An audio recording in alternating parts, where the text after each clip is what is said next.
Let me welcome you at today's meeting of the Valdai International Club.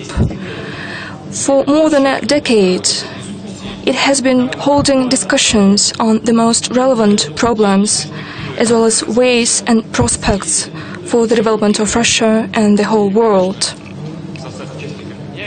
Naturally, the composition of participants keeps changing, but there is a core of the discussion platform which has turned into an environment where everyone manages to understand each other.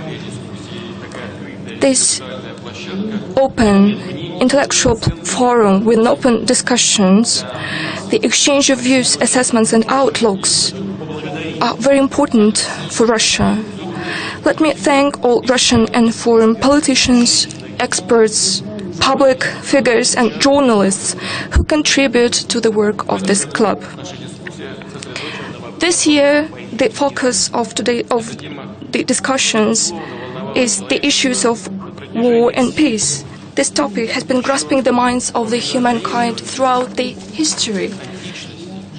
As far back as in the ancient world, there were debates about the nature and causes of conflict and fair and unfair use of force, on whether wars would always go hand in hand with the development of civilization, alternating with ceasefires, or there would finally be time where differences and contradictions would be settled without wars. Naturally, our great writer, Leo Tolstoy, was quoted here in his great novel, War and Peace. He called war contrary to the human reason and to the whole of human nature, and he believed that peace is a benefit for people. Indeed, peace and peaceful life have always been an ideal for the humankind. State figures, philosophers and lawyers have been coming up with different models of peaceful cooperation of powers. Different alliances and coalitions proclaim their purpose to uphold the lasting, as it was once called, eternal world. The problem is that the way out of the piling up contradictions was often made through the war, and the war itself served as a means of the development of new post-war global hierarchies. And peace at the state of global politics was never sustainable, and it never emerged by itself.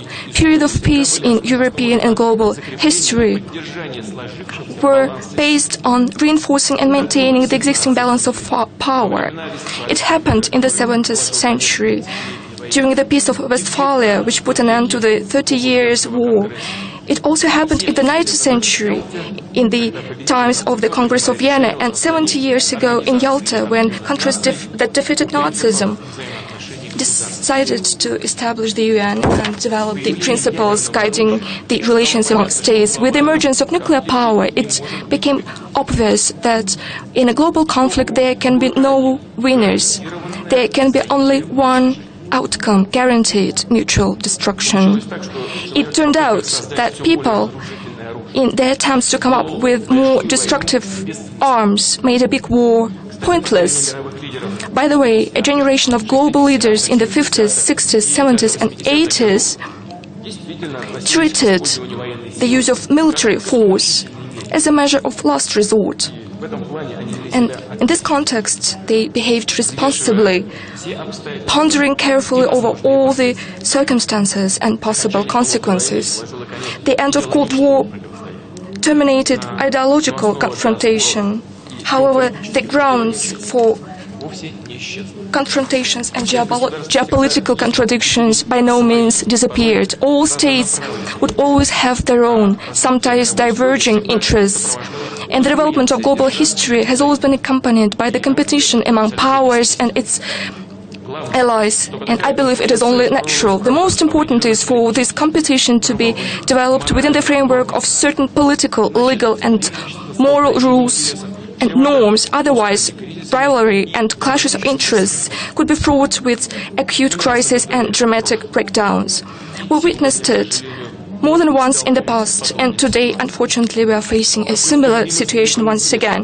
The attempts to promote by hook or by crook a model of unilateral dominance have led to the unbalancing of international law and global governance, which means that there is a threat that the competition, political, economic and military one, could become unmanageable. What could this unmanageable competition mean for international security? It could mean a growing number of local conflicts, especially in border regions where interests of leading powers and blocs clash. It would also mean a most probable decline of the non-proliferation system of weapons of mass destruction, which is very dangerous, and as a result a new spiral in the arms race. There have been developed a concept of the so-called disarming first strike, including with the use of long-range, high-precision, non-nuclear weapons, which have effects similar to nuclear arms. Under the pretext of nuclear and missile threats emanating from Iran, as we know, the fundamentals of modern international security have been destroyed, the ABM Treaty. The United States unilaterally withdrew from this treaty. By the way, today the Iranian nuclear program has been solved. There is no longer any threat from Iran, and as we insisted, it didn't even exist. That is why the course which made our American partners build the missile defense system is no longer there. And we have all the rights to believe that the efforts aimed at the development of MD by the United States would stop. And in reality, nothing like that is happening. Recently, the first tests of the missile defense system have been made by the United States in Europe. What does it mean? It means when we were debating with our American partners, we were actually right. There were attempts to delude us and the whole world. And in other words, we were just deceived. And it's not about the hypothetical Iranian nuclear threats, which was no longer there. It is about the attempt to upset the strategic balance and change the correlation of powers in one's own benefit, in order not only to dominate, but to be able to dictate one's own will to everyone, and including to geopolitical competitors and allies. Is an extremely dangerous scenario which is detrimental to everyone, including the United States themselves. The deterring factor of nuclear weapons started to devalue. Some have started to cherish an illusion that in a world conflict there could be once again a decisive victory of one side without irreversible, unacceptable consequences for the winners, if there would be any. Over the last quarter of a century, the use of force threshold has clearly been lowered. Anti-war immunity that have been acquired after two global wars, which, by the way, existed literally at a psychological and subconscious level, started to wear off. The very perception of war has changed. For people sitting in front of the TV screens, it has turned into a spectacular media performance, as if military actions do not inflict sufferings, losses, and do not destroy cities and the whole states. Unfortunately, military terminology has become commonplace in all aspects of our life. For example, the reality of today's global economy is trade and sanction wars. They have become commonplace in mass media reports, and sanctions are also used as a tool of unfair competition in order to squeeze out or throw out competitors from the market. As an example, let me cite the real epidemics of fines, including those imposed by European companies and against European companies by the United States. They use exaggerated pretexts and severely punish all those who dare violate unilateral American sanctions. Maybe it is not up to Russia to decide, but it is a discussions platform after all. That is why I dare ask whether anyone is having the right to deal like that with allies. No, that's how people are dealing with vassals who dare behave independently. They are being punished for misbehaving. Only last year alone, there was an arrest introduced on one of the French banks amounting to $8.9 billion. Toyota paid $1.2 billion. The commerce banks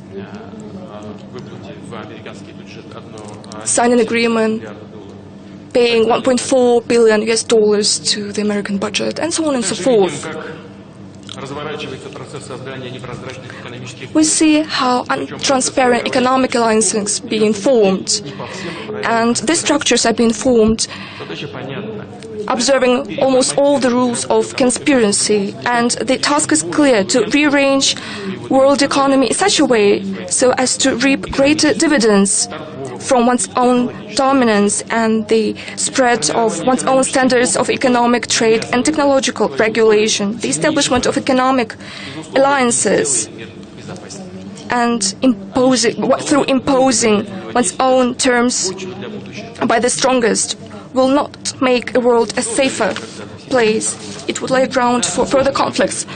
The WTO was established back in the past. Yes, indeed, the discussions are very complex. Maybe Doha round is stalling, but still we need to come to terms and reach compromises, because it is up to compromises to lay the foundations for the long-term sustainable system, first of all in economy.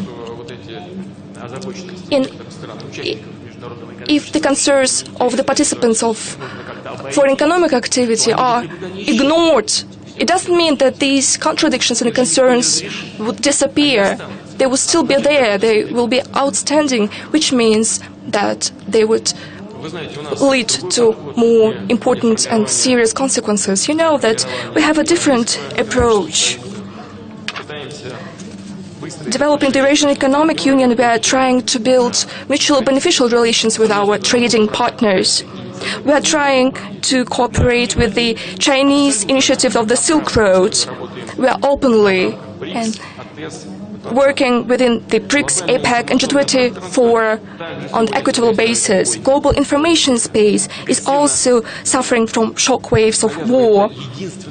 The only true standpoint and interpretation of events is being imposed. Certain facts are being manipulated and suppressed. We are all used to the distribution of labels and the development of the enemy image. The authorities of the countries who have always seemed to advocate for the freedom of expression, as we used to hear in the past, are now trying to hinder the development and spread of the objective information, and they call a point of view which is different from their own a hostile propaganda which should be countered exclusively by non-democratic means. Unfortunately, such words as war and conflict have become commonplace when it comes to relations between people of different cultural, religious and national backgrounds. Today, hundreds of thousands of migrants are trying to get integrated into a different society without having no specialized skills, without knowing the language, tradition and cultures of the countries of destination. And the local population, let's put it frank here, local population is irritated by the strangers inflowing in their countries. They are complaining about an increasing crime rate and money spent on the refugees from the budgets of relevant countries. Yes, indeed, there are lots of people present here who empathize with those people and who are willing to help them. The question is how to do that without the detriment of the interests of local populations of the countries where migrants are inflowing. This shocking, uncontrollable clash between different lifestyles could lead to, or is already driving, nationalism and intolerance and the emergence of a permanent conflict in the society. Dear colleagues, let us be realistic. The military might will always be there and will always be a tool in international politics. For good or for worse, it's a different question. That's what reality looks like. The question is whether it is going to be used when all other resources and means have been exhausted and when there is a need to confront common threats such as terrorism. And based on the well-known rules enshrined in international law, or fists would be used at every possible pretext in order just to demonstrate who the master is, without thinking twice about the legitimacy of the use of force and the consequences of such actions, without addressing the problems but rather multiplying them. We know what's going on in the Middle East. For decades or even centuries, there have been piling up interethnic, religious and political contradictions, the acutest social problems. In other words, a Molotov cocktail which has been brewing there, and external attempts to egregiously rearrange the region became a match or a spark which led to the real explosion, to the destruction of statehood, the outburst of terrorism, and eventually growing risks for the whole world. The terrorist organization, so-called Islamic State, gained control over vast territories. How did it manage to do so? Just think about it.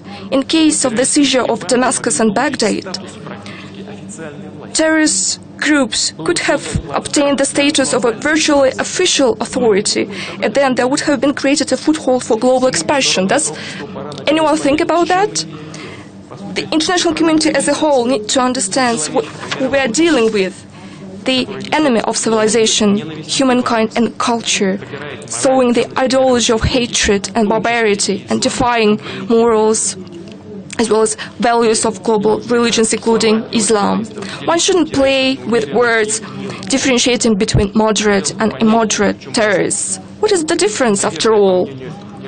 Probably some might think that the difference is in the fact that moderate gangsters are killing or beheading people softly or in moderate quantities. What we are seeing today is the conglomerate of terrorist groups. Yes, indeed, sometimes militants from the Islamic State, Jabhat al-Nusra, and other followers of and splinters of Al-Qaeda of all the sorts are fighting against each other. But what they are fighting for is for the financial sources, for the sources of income, and for the breeding ground. Their methods and logic are the same: terror, killings, attempts of turning people into cowed, intimidated, and controllable mass. The situation has been deteriorating recently. The infrastructure of terrorists has been growing, and the number of militants has been increasing. Weapons transferred to so-called moderate opposition ended up in the hands of the Islamic State. Sometimes the whole gangs defected to the side of the Islamic State, so-called, accompanied by brass bands and flying colors. Why have the efforts of the Americans and their allies in the fight against the Islamic State given tangible results? It is obvious that it's not because of the shortage of military capabilities. It goes without saying that the United States have the biggest military capability in the world. The thing is that it is difficult to hold a double game, declare the war against terrorists, and at the same time try to use terrorists in order to arrange pieces at the chessboard of the Middle East to meet one's own interests. It is impossible to defeat terrorists if some of these terrorists are used as a tool to oust undesirable regimes. You won't be able to get anywhere from these terrorists. And it is an illusion that after all you'll be able to deal with them, to oust them from power, or to negotiate with them. And the situation in Libya is the best example of this. Let us hope that the new government would be able to stabilize the situation. But it is not a reality yet. But indeed, we need to contribute to the stabilization. We understand perfectly well that the militants fighting in the Middle East are a threat to everyone, including to Russia. Our country knows what terrorist aggression means. They know what havoc was wreaked by thugs in the northern Caucasus. We remember the bloody terrorist attacks in Budanovsk, Moscow, Beslan, Volgograd and many other cities. Russia has always been fighting against terrorism in all its manifestations. It has been consistently calling for the international community to get united in the fight against this common evil. That is why we made a proposal establishing a broad anti-terrorism coalition, as I've mentioned in my presentation in the UN. After the request on the side of the official Syrian authorities to provide request, we decided to launch the military operation in this country. Let me stress that it is fully legitimate. Its only goal is to contribute to the attainment of peace. I'm confident that the actions of Russian military would have necessary positive impact on the situation. We would be able to help the legitimate authorities in Syria to set the case for further political settlement and to make a preemptive blow to terrorists which are threatening our country as well. And thus we would be able to help all countries and peoples who are in danger of these terrorists coming back homes. What is to be done in order to ensure long-term settlement in the region? Its social, economic and political recovery. To our view, first of all, we need to liberate the territory of Syria and Iraq from terrorists and to prevent them from infiltrating into other regions. In order to achieve that, we need to join all our forces, regular armies of Iraq and Syria, Kurdish militia and various groups of opposition who are willing to contribute to the destruction of terrorists. What is needed is to coordinate the actions of the countries of the region and beyond fighting against terror. Joint anti-terrorist activities should rely on international law. Secondly, it is obvious that the mere military victory over the rebels would not settle all the problems, but it would create the preconditions for the most important thing, the beginning of the political process with the participation of all adequate, patriotic forces of the Syrian society. Syrians should define their future by themselves, with solely delicate, respectful assistance of the international community, rather than coercive measures through ultimatums, blackmails and threats. The tumbling of the official authorities in Syria would only mobilize terrorists. What is needed now is, instead of undermining, revive statehood institutions in the zone of conflict. Let me remind you of the fact that throughout its history, Middle East always was a scene for confrontations between various empires and powers. They rejigged and rearranged the order of the region to suit their own needs and to meet their own interests, and the consequences were not very pleasant for people living there. And by the way, they were not asked about their own future. They were the last who actually found out about what's going on in their countries. That is why the question is, isn't it finally the high time for the international community to coordinate all of its activities with the people living on those territories? I believe that it is high time to do that. These people, as many other people, all other people, should be treated with respect. Of principled importance is to engage in the political settlement the Muslim spiritual leaders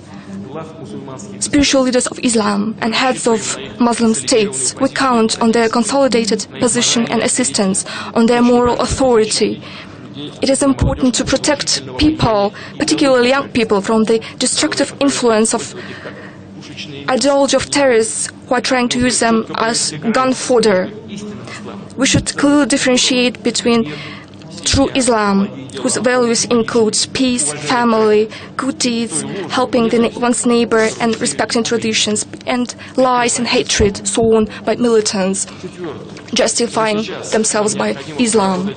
Fourth, it is high time right now to elaborate on the roadmaps for economic and social recovery of the region, on the development of basic infrastructure, schools, hospitals and housing. Only after this work, creative work is carried out on the ground, after the political settlement is reached, could put an end to the huge flow of refugees to the European countries and the return of those who have left already. It is obvious that Syria would need large-scale financial, economic, humanitarian assistance in order to heal the wounds of the war. We need to agree on the format, in the framework of which we could carry out these activities with the participation of donors, international financial institutions. Right now, the Syrian issue is being discussed within the UN and other international organizations within the framework of interstate relations. Yes, indeed, not always we manage to come to understanding. It is tantalizingly difficult to give up failed expectations and miscalculations. Nevertheless, progress is there. We see that within the framework of the anti-terrorist operation,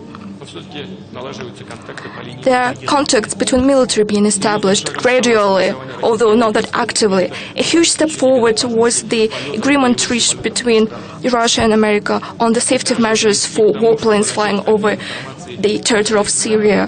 We're about to start exchanging information with our Western colleagues on dislocations and transfers of militants. All of these are steps in the right direction. The most important is for us to treat each other as allies in our common fight, to be open and frank. That is the only way to guarantee our victory over terrorists. No matter how dramatic today's situation is, Syria could be a role model for the partnership for the sake of common interests and addressing problems that are affecting everyone, in order to shape an efficient risk management system. We had this opportunity at the end of the Cold War. Unfortunately, we missed this opportunity. We had this opportunity at the beginning of 2000, when Russia, the United States, and a number of other countries were faced with terrorist aggression.